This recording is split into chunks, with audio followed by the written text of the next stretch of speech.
Just give me the signal and we'll roll. Hello, everyone, and welcome to Future Vision with Tariq. I'm your host, Tariq, and today is Saturday, July 11, 2026. Today, we are discussing a fascinating topic that affects our personal lives, our careers, and the way we deal with challenges every day. Our topic is how to think creativity and solve problems effectively. To discuss this important subject, I'm pleased to welcome our guest and an expert in creativity and problem solving. Welcome. Thanks for having me, Tariq. I'm stoked to be back on Future Vision. Let's get into it. Where do you want to start? Let's start with a basic question. What exactly is creativity thinking and why is it important? Think of creative thinking as a mental lens. It's the ability to look at a situation and see a path that isn't obvious to everyone else. It's not just for artists, it's for anyone who wants to find a more efficient way to work or a smarter way to solve a problem. It's important because the most obvious answer isn't always the best one. You know what I'm saying? Many people believe that some individuals are naturally creative while others are not. Is creativity something we are born with, or can it to be can it be developed? That's a common myth, but honestly, it's a skill, not a birthright. Sure, some people might have a natural lean toward it, but creativity is like a muscle. If you don't use it, it stays weak. But if you practice challenging your assumptions and experimenting with new ideas, you get better at it. Anyone can develop it. You just have to be willing to look a little foolish while you're figuring things out. That leads us to another important question. Why do many people struggle to think creatively? It usually comes down to a fear of being wrong. From a young age, we're taught to find the correct answer to get the grade or the promotion. That creates this mental filter where people kill their most interesting ideas before they even voice them because they're afraid of looking silly. They're playing it safe, and safe is the opposite of creative. You know what I'm saying? Yeah, Exactly. Once you stop worrying about the right answer, that's when the real magic happens. You just have to give yourself permission to be a bit messy with your ideas first. okay. Let's talk Ready to yeah, please continue. You got it. We were just about to dive into problem solving. You want to hit that first step of facing a difficult problem, or you got something else on Yep, the list? I'm thinking with that. Let's talk about problem solving. What is the first step someone should take when facing difficult problem? The absolute first move is to stop and actually define the problem. Most people just rush in to fix things, but they're usually just patching a leak without knowing where the pipe is burst. I've got to strip away the noise and ask, what is the one thing that's actually broken here? Once you pinpoint the root cause, the solution usually presents itself a lot more clearly. That's very interesting point. So a better question sometimes more important than better answers. Exactly. The right question completely shifts the perspective. If you're asking the wrong thing, you're basically just solving a problem that doesn't actually exist. It's all about the framing. Another challenge many people face is choosing between different solutions. How can we know which solution is the best one? That's the $1 million question. First off, you've got to ditch the idea of a perfect solution. That's a trap that just leads to analysis paralysis. Instead, look for the one that hits the root cause with the least amount of friction.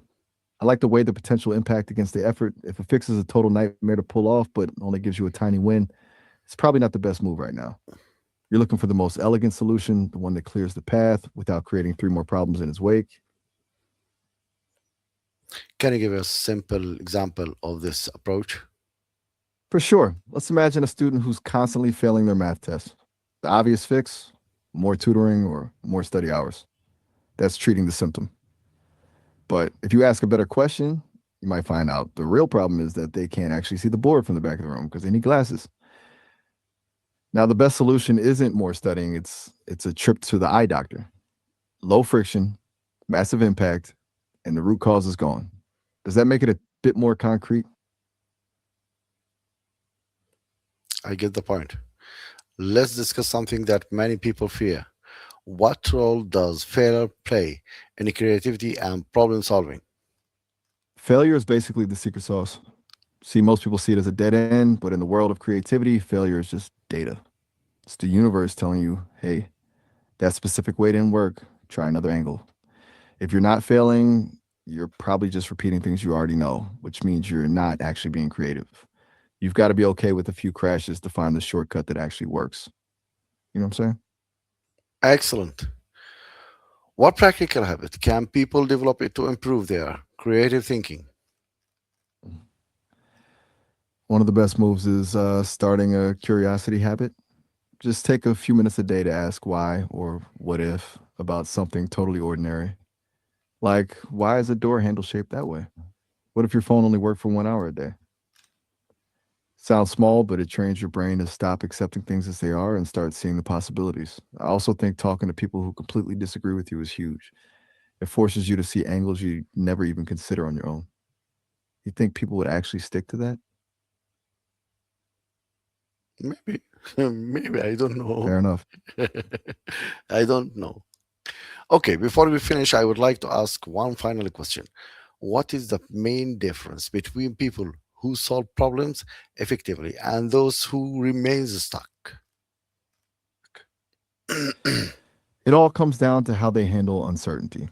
People who stay stuck usually wait for a guarantee that their plan will work before they take a single step. They're paralyzed by the fear of a mistake. But the effective problem solvers, they're fine with a good enough first attempt. They just start, they iterate, and they adjust as they go. They don't need a perfect map. They're just happy to have a compass and a bit of adventure. So, if you want to summarize today's conversation, what is the main message you would like people to remember? The main takeaway is that creativity isn't a gift you're born with, it's a choice you make every day. It's the choice to stop chasing the right answer and start embracing the interesting one. Just stay curious. Don't let a few failures scare you off.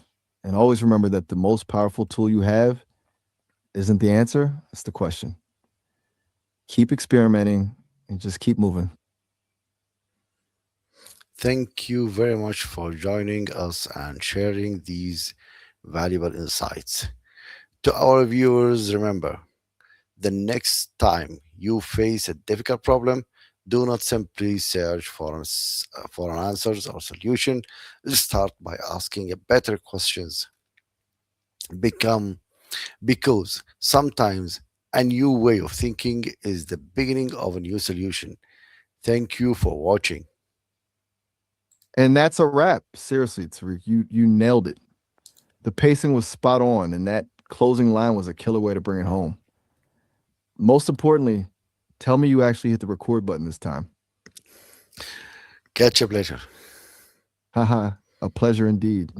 Bye bye. Seriously though, did we actually get it on tape this time, or are we just out here performing for the ghosts? Haha. All right. Catch you later. Hope the recording actually worked this time. That Bye. laugh sounds like a maybe. You're not going to leave me in suspense, are you? Did we actually get the footage? All right.